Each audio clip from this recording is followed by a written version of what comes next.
Thank you for joining us. Got a very special treat for you today. A guy we've had on this show a couple times. You've seen him, all over everywhere in the NFL. The man has more tackles and sacks than a fisherman that works on a potato farm. You saw him with the Chargers, the Bills toward the end of his career, and now he's doing some even bigger things. If you, can get bigger than being, Pro Bowler, Defensive Rookie of the Year, and so much more. Shawne Merriman. Shawne, what's up, man? What's up, man? What's up? Yo, let's go. What's up, fellas? How you doing, man? Obviously, I know you're a guy that still keeps up with everything going on in the NFL and football in general. I got to ask you, it's something that everybody's been talking about. You look at this draft, there's obviously a lot of quarterbacks that were taken. I want your opinion. You're a guy that's been in locker rooms and seen the way that rosters have been constructed, guys building for the future, guys trying to win now. What were your thoughts on the Falcons taking Michael Penix Jr., with their first pick? Because I feel like whenever you have to explain it that in depth, it feels like a reach. It was probably the worst draft pick process ever that we've ever seen. I mean, it doesn't make any sense and we've seen some bad ones over the last, 10, 15, 20 years. But I think the way this one's set up in particular, it was the worst decision they could have made. Let's start with Kirk Cousins, first and foremost, coming off of that Achilles injury. I've had it. And that Achilles injury takes a full, complete year. I know Aaron Rodgers is going to get in the field and try to play in 6 months, which you can, but you're never 100%. That Achilles injury takes a full year before you're 100% recovered from it. Just to burst off of it, turn, and have the confidence to not to step on it and not have to think about popping it again. That's one part. The second part is you gave him a $100 million plus contract. You gave him a massive contract. Forget the draft pick. You don't even know if he's going to recover fully from his Achilles injury. That's one. You gave him a big contract off of that. Now you draft another quarterback, top of the line quarterback that should probably be playing somewhere in the first year. He's going to have to sit. He's going to have to sit for a couple of years to even figure out when he's getting on the field. And I'm sure by that time with these coaching decisions, and I hate to put it out there because I hate to see guys getting fired. I don't like that. I've been cut. It's an ugly, ugly situation. But these are the type of decisions that get you fired if it doesn't pan out. And so you have to be very careful in making these type of decisions in those situations. Yeah, and David, we talked about it. If you'd made that pick in the later rounds, if you got a quarterback, a Spencer Rattler in the 4th or the 5th, okay, let's get together and talk about it. But the 8th pick overall, man, it seemed like a lapse in strategy, and yet I think the Falcons are better at a key position than they were before. So it may just work out. That doesn't necessarily mean it was a good strategy decision, though. Shawne, that lights out Letterman jacket is sick, by the way. Yeah, it is. Gotta just start with that. Man. That thing's elite. All right. So when those go on sale, let us know. We got to talk Chargers, though, man. There's a new sheriff in town with the Chargers. Jim Harbaugh coming in from Michigan. Sad he's leaving the alma mater, but hey, sometimes you got to free that bird. Let him fly far, far away. No more Brandon Staley. What's the ceiling for this team coming up? There's no guarantee when the season starts out. You don't know if a guy's going to come in and turn things around, if he's going to come in and they're going to be a lot better team, a playoff team, a Super Bowl team. You have no idea. But what you can really figure out in this situation is Jim Harbaugh in his past have turned organizations and programs around relatively quickly. And he's done it far less than having a guy like Justin Herbert and Joey Bosa and Khalil Mack, Derwin James. He's done it with far less. And so we know he's going to get in there and turn things around. And let me tell you, and I don't know how much you guys have been paying attention, just about the energy in the Chargers fan base. This feels different than it has in the last 10 years. It's nothing against Anthony Lynn. It's nothing against Brandon Staley. It's nothing against any coach that came after. But this feels very much like the time I was there. It has that same type of energy that they got a chance to go out and win a legitimate Super Bowl with this roster and the team that they have. That hasn't been there, I would say, in over a decade. So Jim Harbaugh's done something to this fan base and re-energized. And his mentality is not Super Bowl playoffs. His mentality, if you look at the press conferences, he's talking about getting in the gym, in the weight room, all-season workouts. He's preaching that, and that's why he comes in and make these drastic changes so fast. Mm-hmm.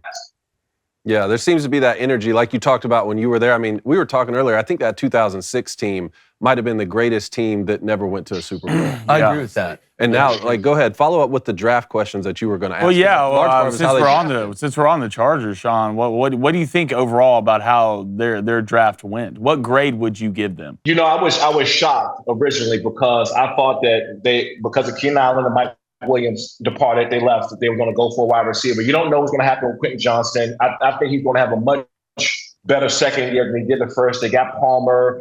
They got the tight end that came over from Carolina. But they still needed a guy. They needed a marquee guy. So when I saw Neighbors there after Marvin Harrison Jr., I thought that was the pick for sure.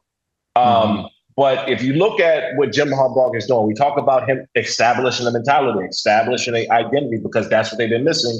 What did he do? He beefed up the running game by bringing in Gus and J.K. Dobbins. He has the offensive line in Zion, Slater, and he added another dog on that right side, which I think Joel is going to play that right tackle. So he's sending a message to everybody in that division saying, we're going to run the ball. Mm-hmm. We're going to protect Justin Herbert. We're going to stop the run. And so that's the identity that Jim Harbaugh brings to a team and organization. And they've been missing that for a very long time.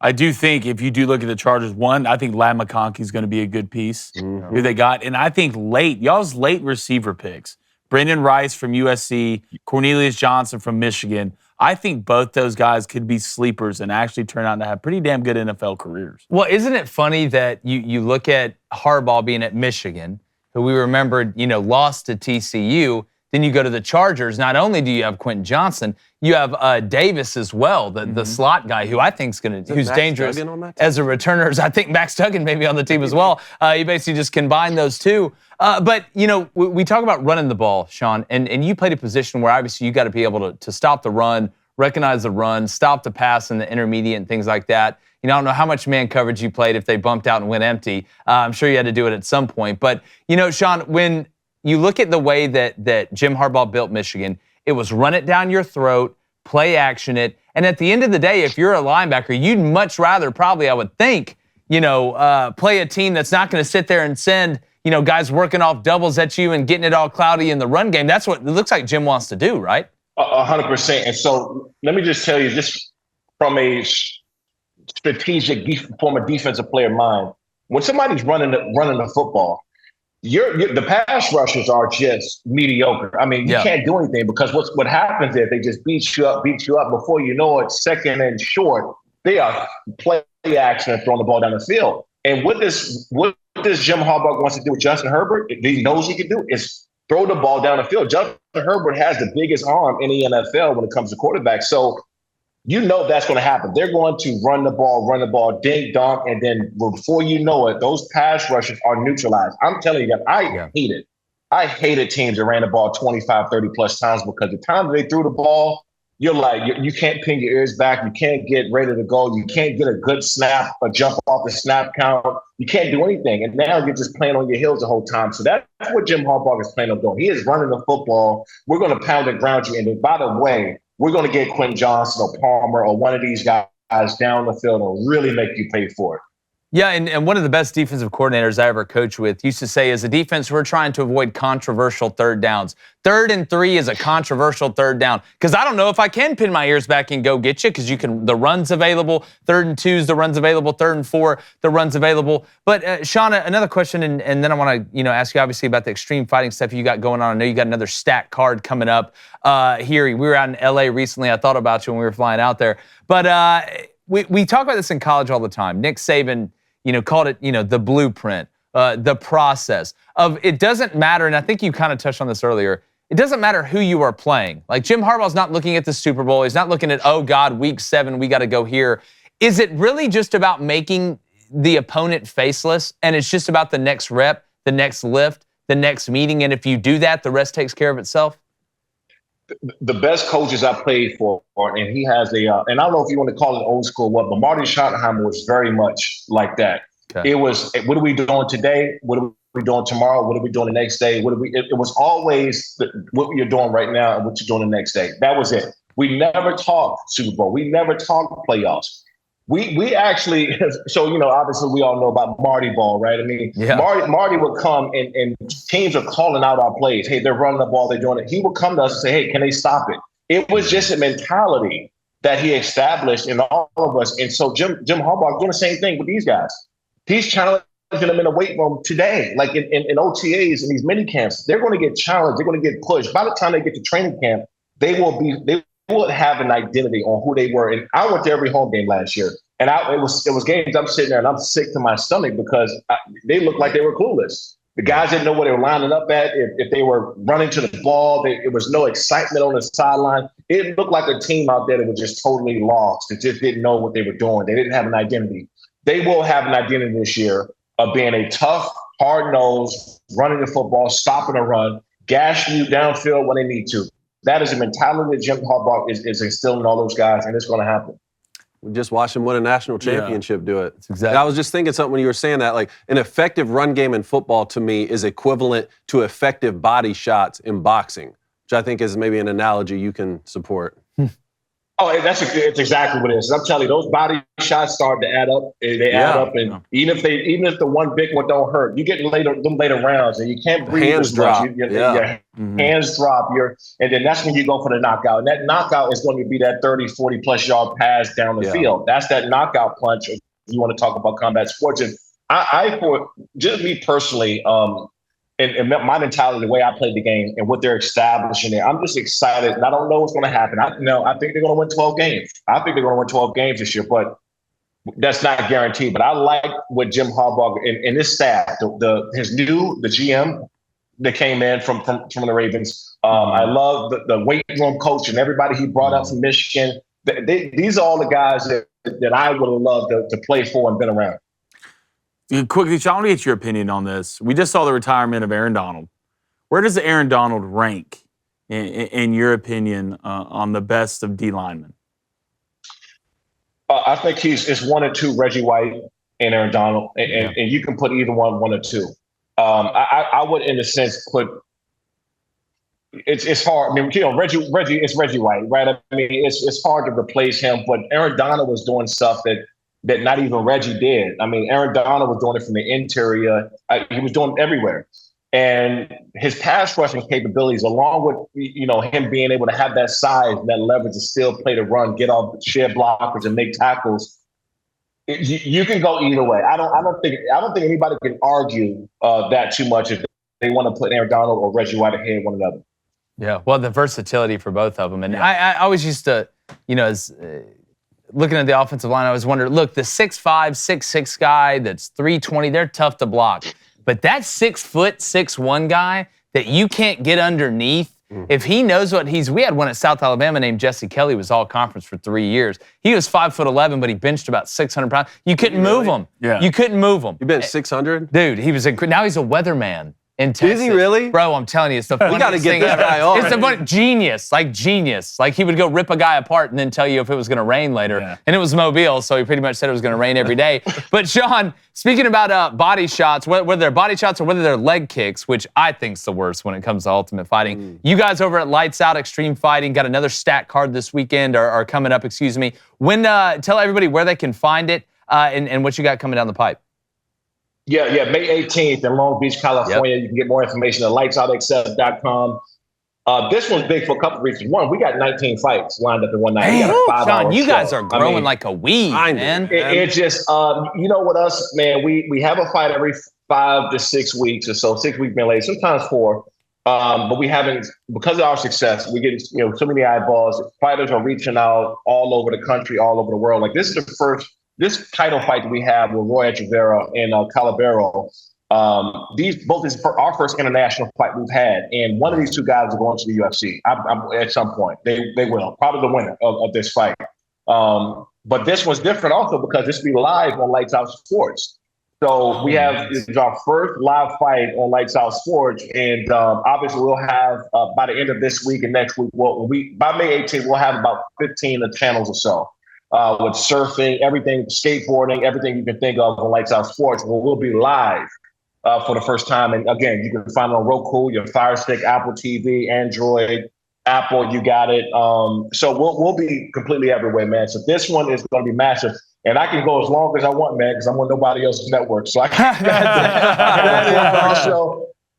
I can have a 4-hour show. I can have a 6-hour show. If you want to tune in, we got plenty of fights for you. But May 18th, Lights Out Extreme Fighting 16. You don't want to miss this one. Definitely. And we have a big audience on Roku as well that's watching this right now. You need to go check it out. I'm really excited for you, Shawne. I know you got a ton of stuff going on. A lot of good vibes from the Chargers as well. I know you're a busy man, but thanks again for taking time to join us. And one more question. Go ahead, David. I won't take too long. I need your perspective on the new NFL rules. And I was just thinking about it because you were talking about boxing and fighting. You played defense. You played in the NFL. We were going to have the hip drop tackle ban this upcoming year. New format for kickoff, and now the Guardian caps are now potentially legalized where players can wear them. I need you to tell me what you think about these new NFL rules. Okay, so as far as the hip drop tackle, I know that everybody's going to look at Lights Out, the guy that was flying around with the blue mohawk, and look at me crazy. But I like this one being banned. Really? And the reason why is because a guy's defenseless. And I think the only players that's going to complain about this is the D-back, defensive backs, because they're smaller guys. They're trying to bring down a tight end or a bigger running back, and so running from behind. But, man, it is so avoidable. And that tackle in particular, it is like 90+% you're going to get injured. Whether it's a small injury or a serious injury, you're going to get injured. The ball carrier cannot protect himself. It's like the equivalent of somebody with long hair that's running full speed. You yank him by the hair. You can't stop them. But the only difference is you're dropping all your body weight down on their knees and ankles. They can't protect themselves. And the problem is there's so many other ridiculous rules. It just makes it seem that, oh, my God, the NFL added one more. Gotcha. They added one more. Mm-hmm. If all these rules wasn't there, nobody would complain. It's the fact that you can't hit a guy above the shoulder pads. You can't hit him below the waist. It's just so many other rules. Like, okay, what do you do now? But if it wasn't so many other rules, this wouldn't be a problem. I think that the Guardians on the helmet are ridiculous. I think the NFL is saying, hey, we offered, you guys chose not to do it, type of deal. But that's just completely ridiculous. I don't know how that protects you any way, shape, or form anymore. Because let me tell you, when somebody put all their body weight and speed, if they really want to hurt you, they can. It's just a pointless and useless thing. But the NFL is smart, man. It's like, hey, we offered it, you guys said no, and you can't do anything about it. So they're like, let's make them ugly as possible so nobody will wear them. But to be able to say we did offer it to you, so we CYA. Congratulations on the launch. I want you to talk about the TV network, and then we're going to get into some NFL draft stuff and kind of looking, toward the future, and obviously what you guys are doing with Lights Out in the fighting arena as well. But just talk about the new launch of the TV network, man. Everybody's talking about it. Yeah. Lights Out Sports TV, man, just launched actually about a week ago, and we're on all major TV platforms. So if you got Roku or Vizio, Samsung, Apple TV just launched a couple days ago. Android, Apple, obviously with there too. So it's cool for me because, over the last 15 years, man, I've worked, when I retired at NFL Network, Fox Sports, ESPN, WWE Network. So I've been around NASCAR, been in NASCAR for a little bit. So I wanted to launch a all sports platform, just sports. And, all my other streaming service is still my favorite go-to. I love Pluto, Hulu, Amazon Freevee. I love those things, but I normally don't go to those for just sports. Yeah. And so, we have, everything from combat sports, which is Swerve Combat that's on chess.com. We have World Poker Tour that's on as well. Glory Kickboxing, Outdoor America, which are fishing, hunting, sports, outdoor sports, billiards. So you name it, man, we got it. I wanted to create a locker room vibe with just all sports. You don't have to sit through, 300 other channels to find your favorite sports. It's going to be all sports platform. That's free, completely 100% free. So that was important to me. Well, Shawne, when you see all the cord cutting and stuff that's going on, I mean, it makes a ton of sense. People are getting these different, channels, the ones you mentioned. But if you really think about it, there's not really anything that does have not just, your major sports, but your alternative sports as well. Was this you kind of seeing the way that media is going and trying to kind of get out a little bit in front of it? Exactly. And I think right now, look, the subscription business is okay. It's still working. But, when you talk about free, apps and free content, that's where people are going, right? I mean, it's free ad supported. You're probably getting an ad every 10 minutes or so. It's not, looped in with a bunch of ads. And my main focus was for it to be seen everywhere, right? Like Roku's big and Amazon Freevee for the Fire Stick. And we're launching not only in the US, but soon all over the world. And so that's important to me, especially when you talk about some of these sports that, as soon we'll have cricket on there. We just added Speed Vision, which is, your motorsports and stuff like that. So we have the top of the line content partners, man. So I don't care what you love in sports, we have it. We have it there. That was important for me to do that.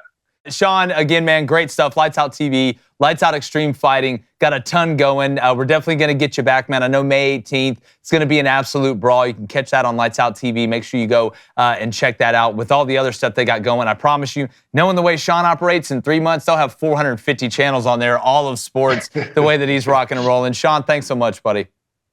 You got it, fellas. Appreciate it. Thanks, man. YouTube, what's up? Subscribe. Come on. Come on. Thanks.